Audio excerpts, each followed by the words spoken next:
कितना खराब लगता है ना जब सामने वाला गलत काम करता हो, दूसरे के प्रति ईर्ष्या रखता हो, द्वेष रखता हो, चालबाजी करता हो, कोई दान पुण्य नहीं, कोई भगवान का पूजा पाठ नहीं यार, फिर भी वो इतना सुखी कैसे है, उसके लाइफ में इतनी चीजें अच्छी क्यों है। नमस्कार, प्रणाम, मैं हूँ प्रज्ञा और स्वागत है आपका अपने YouTube चैनल बी क्रिएटिव पे। तो आज हम इसी टॉपिक के बारे में बात करने वाले हैं कि जो मनुष्य पाप करता है, गलत काम करता है, दूसरों के प्रति अच्छा नहीं करता है, फिर भी वो सुखी कैसे रहता है।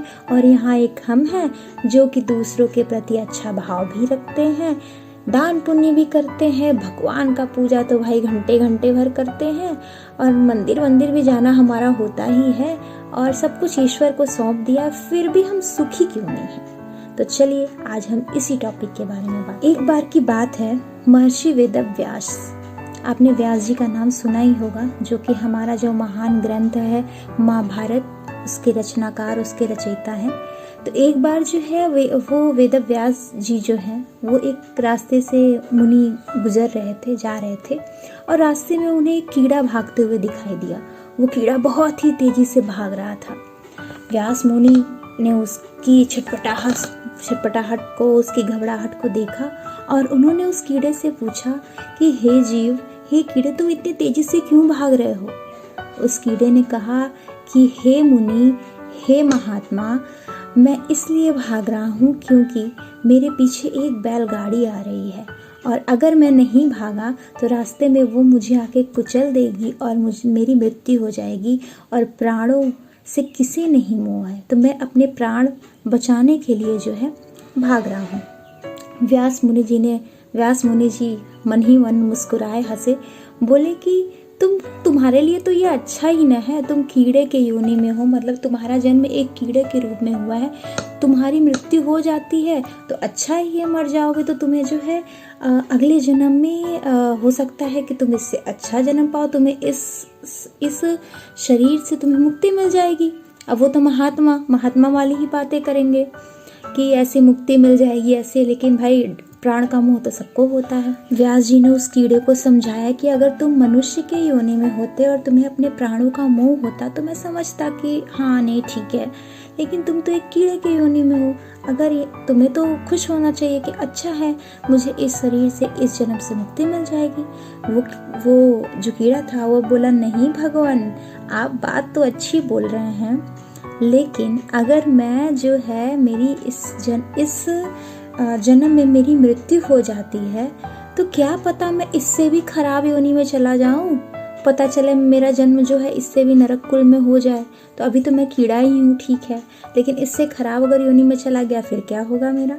तो वेदव्यास जी मुस्कुराए और उन्हें उस जीव पे दया आ गई। उन्होंने कहा कि हे कीड़े, चलो तुम अपने प्राणों का मोह मत करो, मैं तुम्हें वचन देता हूँ कि मैं तुम्हें मनुष्य के योनि तक लेके आऊँगा, मतलब तुम्हारा जन्म मनुष्य के रूप में हो, इसमें मैं तुम्हारी मदद, मैं तुम्हारी हेल्प करूँगा। कीड़ा महर्षि के बात से खुश हो गया, और महर्षि की बात मतलब भाई वो तो महात्मा मुनि, उनकी बात मतलब पत्थर की लकीर। कीड़ा जो है वापस से अपने बैलगाड़ी वाले ट्रैक पे, बैलगाड़ी वाले रास्ते पे चला गया। उसकी बैलगाड़ी के पहियों से दबने से मृत्यु हो गई, और फिर जैसा कि वेदव्यास जी ने बोला था, उन्होंने उसकी मदद की। फिर उसका जन्म जो है एक कौवे के रूप में हुआ। फिर कौवे के रूप से जो है वेदव्यास जी ने वापस से उसकी मदद की। फिर उसका जो है जानवर गाय के रूप में हुआ। फिर जो है ऐसे ही वेदव्यास जी हर एक जन्म में उसकी मदद करते रहे, और वो डे बाय डे जो है अच्छे योनि, मतलब उसका जो जन्म था वो डे बाय डे अच्छी ही योनि में होता गया।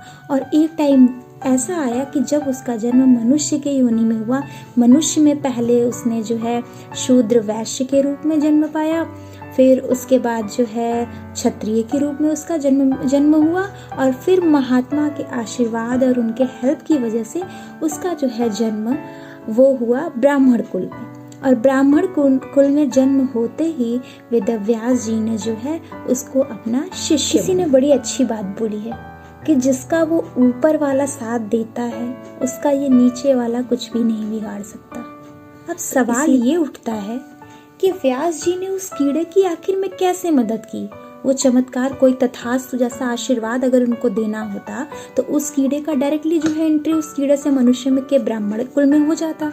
लेकिन कैसे उस कई जन्मों का सफर करते हुए कैसे वेदव्यास जी ने उसको क्या मंत्र दिया, क्या सीख दी, जिससे कि उसका जो जन्म है वो डे बाय डे अच्छे कुल में अच्छे योनि में होता गया और एक दिन जो है वो ब्राह्मण योनि में मनुष्य का जीवन पा गया। तो उसका एक ही आंसर है, वो है कर्म।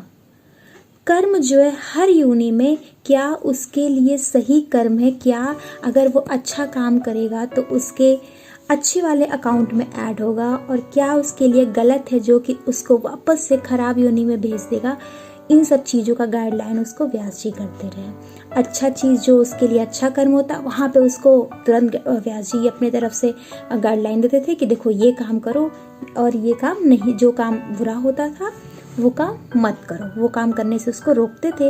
और यही कारण है कि डे बाय डे जो है वो कीड़ा इम्प्रूव होते गया और एक दिन जो है मनुष्य का जन्म पाया।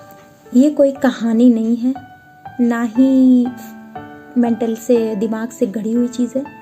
ये हमारे ग्रंथ में, हमारे पुराणों में चर्चित है और व्यास मुनि भी चर्चित हैं। कोई बनाया गया, कोई ये टेलीकास्ट कोई कैरेक्टर नहीं है। तो जो ये स्टोरी आपको मैंने बताई, मैंने सुनाया, इसका ये हुआ कि जो हम आज हैं, आज जो मनुष्य गलत काम करते हुए भी सुखी है, मस्त वाली लाइफ जी रहा है एकदम, मतलब उसको कोई सारे सुख के साथ यार उसके पास बढ़िया गाड़ी है, घोड़े हैं, घूम रहा है, फिर सब कुछ उसके पास है। तो उसका जवाब यही है कि उसका जो पुराना पिछले योनि का पिछला जो उसका पूर्व जन्म था उसमें उसने जरूर ही अच्छे कर्म किए होंगे, तो ही जो है उसको इस जन्म में उसका जो कहते हैं ना कि वो फल मिल रहा है या इंटरेस्ट के साथ जो है उसका मूलधन मिल रहा है। तो वही होता है जिनका आज नहीं अच्छा है, लेकिन अगर आपके कर्म अच्छे हैं तो ये गारंटी है 1000% ले लो कि आपका कल ज़रूर अच्छा होगा।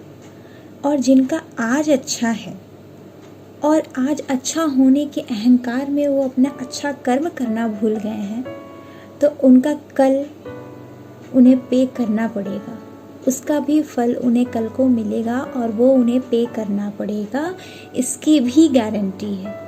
क्योंकि ये वक्त है साहब, और इस वक्त की सबसे अच्छी बात ये होती है कि ये बदलता ज़रूर है। ये तो रही ग्रंथों पुराणों की बात।